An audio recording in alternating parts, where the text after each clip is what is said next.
End gold buyers, మీ కష్టాల్లో నమ్మకమైన మీ ఆత్మీయ నేస్తం. నమస్తే రమగారు. నమస్తే జయ. రమగారు, శ్రావణ మాసంలో జపం, ధ్యానం, పారాయణం వీటిల్లో దేనికి ఎక్కువ ప్రాధాన్యత ఇవ్వాలి? ఈ మూడు కాదు. మూడు కాదా రమగారు? పూజ. జపము అంటే మనకి ఏదైనా ఒక మంత్రోపదేశం ఉంటే ఆ మంత్రాన్ని పునశ్చరణ చేయటాన్ని జపం అంటారు. ధ్యానం అంటే మనలో మనం లోపల ధ్యానం చేసుకోవటం. జపమాల అవి అక్కర్లా ధ్యానానికి, మెడిటేషన్ లాగా. పారాయణ అంటే ఏదైనా ఒక ప్రత్యేకమైన విషయాన్ని తీసుకుని రామాయణమనో, సుందరకాండనో, రామాయణంలో నుంచి దాన్నో, లేకపోతే ఈ భాగవతంలో కొంత భాగమనో, ఓ నారాయణీయనో, లలితా సహస్రమో, విష్ణు సహస్రనామము, ఏదైనా ఒకదాన్ని నెంబర్ ఆఫ్ టైమ్స్ ప్రతిరోజు నియమంగా చదువుకోవటం పారాయణ. ఈ మూడిటిని కొంత అంతర్భాగంగా చేసుకుని చేసేటువంటి పూజ ఈ శ్రావణ మాసంలో మంచిది. పూజ శ్రవణ నక్షత్ర సంబంధమైన మాసం. అంటే పౌర్ణమి నాడు ఈ నెలలో వచ్చే పౌర్ణమిలో చంద్రుడు శ్రవణ నక్షత్రంతో కలిసి ఉంటాడు. శ్రవణము భగవంతుని నక్షత్రంగా చెప్పబడింది. అందుకని ఇప్పుడు భగవన్మాసం ఇది. దీన్ని వర్షాకాలం కాబట్టి నభోమాసం అని కూడా అంటాం. ఈ కాలంలో ఏంటంటే లక్ష్మీదేవి సుప్రసన్నంగా ఉంటుంది కాబట్టి ఇప్పుడు లక్ష్మీ పూజలు మనం విశేషంగా చేసుకుంటాం. లక్ష్మీ ఆరాధన, లక్ష్మీదేవికి పూజ అనగానే ఒక చిన్న పీఠం వేయటం, ఒక అమ్మవారి విగ్రహమో, ప్రతిమా స్వరూపమో, ఒక చిత్రపటమో ఏదైనా ఒకటి అలంకరించుకుని పెట్టుకోవటం, ఆమెని షోడశోపచారాలతోటి అర్చించటం, లక్ష్మీ అష్టోత్తరం లాంటి అష్టోత్తర శతనామావళితోటి అర్చన చేసుకోవటము, ప్రార్థించటము. నువ్వు ఎప్పటికీ సుస్థిరాభవమయ్యే, హే మా ఇంట్లో స్థిరంగా ఉండమ్మా ఎప్పటికీ నువ్వు అని కోరుకోవటం. ఈ స్థిరాభవ అనేది ఏ విషయాలకి చెప్తాం? ఒక డబ్బు ఒకటే కాదు కదా లక్ష్మీదేవి. మనకు ఆరోగ్యము, ధనధాన్యము, బహుపుత్ర లాభాలు, మన పిల్లలు బాగుండాలి, మన ఇంట్లో ప్రశాంతత కొలువై ఉండాలి, చేకూరుతూ ఉండాలి, ఎప్పుడు హాయిగా ఉండాలి. ఈ అన్ని రకాల అబండెన్స్లు కావాలని మనం అమ్మవారిని కోరుకుంటాం. ఆమెకు సంబంధించిన మాసంగానే 4 శుక్రవారాలు ఆమెని అర్చించుకుంటాం. ఆమె స్వరూపాలుగా భావించి మన ఇంటికి వచ్చిన ముత్తైదును కూడా లక్ష్మీ స్వరూపంగా భావించి ఆమెను యథాశక్తి కాళ్ళకి పసుపు రాసి, ముఖానికి కుంకుముంచి, గంధం అలది ఆమె అంటే సాక్షాత్తు లక్ష్మీదేవే వచ్చిందన్నట్టుగా భావించి ఆమెకు చేసినట్టుగానే ఉపచారాలు చేసి ఏమన్నా తినడానికి, తాగడానికి కాస్త పలహారాలు అవి పెట్టి చక్కగా వాయనం ఇచ్చి నమస్కారం చేసి అక్షింతలు ఇచ్చుకుని ఆశీర్వాదాలు తీసుకుని సాగనంపుతాం. ఇప్పుడు ఇది మొత్తము పూజ. మొత్తం నువ్వు దేవుడి దగ్గర కూర్చోవటమే కాదు, ముత్తైదువుకి అలంకారం ఇవ్వటం కూడా పూజ కిందకే వస్తుంది. అట్లా ఈ నెల మొత్తం మొదటి రోజు పాడ్యమి నుంచి రేపు గురువారం పొద్దుటి నుంచి మొదలు పెట్టుకుని నెల రోజుల పాటు ప్రతిరోజు లక్ష్మీ స్వరూపంగానే భావించాలి మన ఇంటికి వచ్చిన స్త్రీలని. ఆమెకు ఒక బొట్టు పెట్టామంటే నువ్వు పూజ చేస్తున్నట్టే. అంతే. అంత ప్రత్యేకమైన మాసం కాబట్టి ఇదేదో ఒకటే చదువుకుని మన దారిని మనం కళ్ళు మూసుకుని ధ్యానం చేయటం కాకుండా ఇట్లా ప్రత్యక్షంగా సేవించే అవకాశం నెలంతా వస్తుంది. కాబట్టి దీన్ని ఈ రకంగా ముందుకు తీసుకెళ్ళాలి. మీరు ధ్యానము, జపము చేసుకోవచ్చు. మీ దగ్గర మీకు లక్ష్మీ అష్టోత్తరం ఏదైనా అలవాటు ఉంటే ఒక శ్లోకం పెట్టుకుని నెంబర్ ఆఫ్ టైమ్స్ చదువుకోవచ్చు. ఇందులో మనకి ఇంత పూజ రాదు, అదేం సేపు చేయటం చేత కాదు. ఒక్క లక్ష్మీ క్షీరసముద్ర రాజతనయం ఒక్క శ్లోకాన్ని పట్టుకోండి.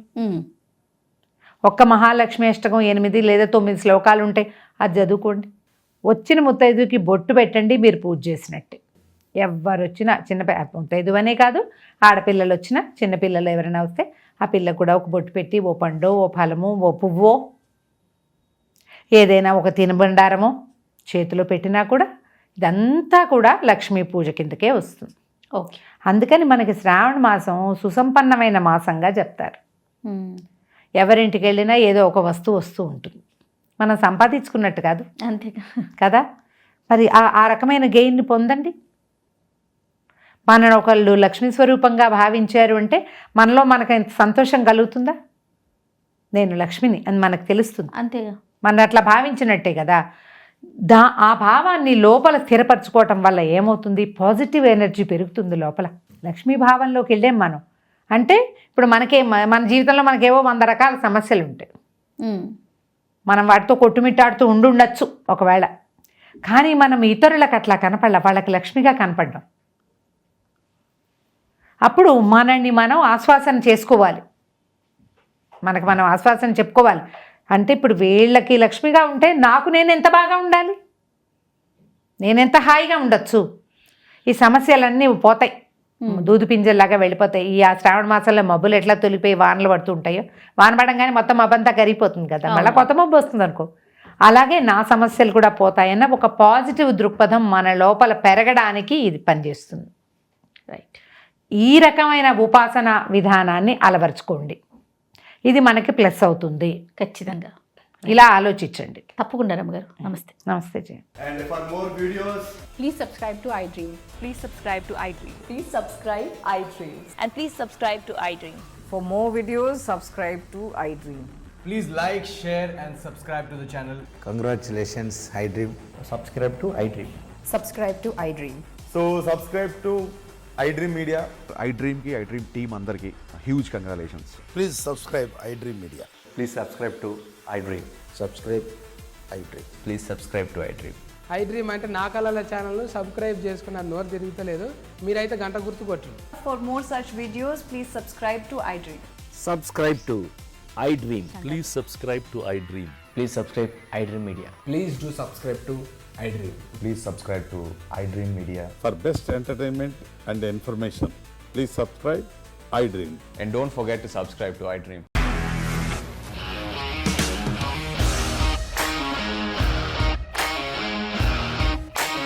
ఇండస్ట్రీలో కమిట్మెంట్ ఇష్యూస్ వస్తే నీకు కూడా వచ్చినట్టు మార్నింగ్ తీసుకెళ్ళాడంటే కొట్టి పడేస్తాడు.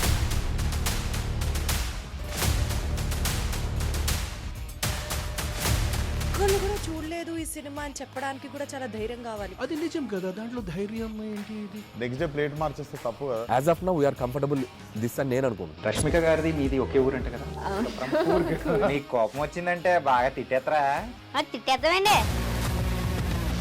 నిజంగా గేమ్ ని ఎలా చేంజ్ చేయగలిగారు? ఏపీఎస్ఎఫ్సి వాళ్ళకి 6 నెలల్లో నేను 6 లక్షలు కట్టా. బిజినెస్ చేయాలనుకుంటే it is as difficult as riding a tiger.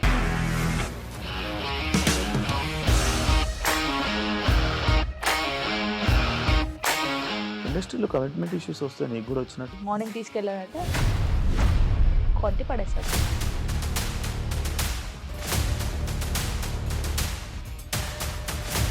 ఒక్కళ్ళు కూడా చూడలేదు ఈ సినిమా అని చెప్పడానికి కూడా చాలా ధైర్యం కావాలి. అది నిజం కదా, దాంట్లో ధైర్యం ఏంటి? ఇది నెక్స్ట్ డే ప్లేట్ మార్చేస్తే తప్పు కదా. As of now we are comfortable this అని నేను అనుకుంటున్నాను. రష్మిక గారిది మీది ఒకే ఊరంట కదా?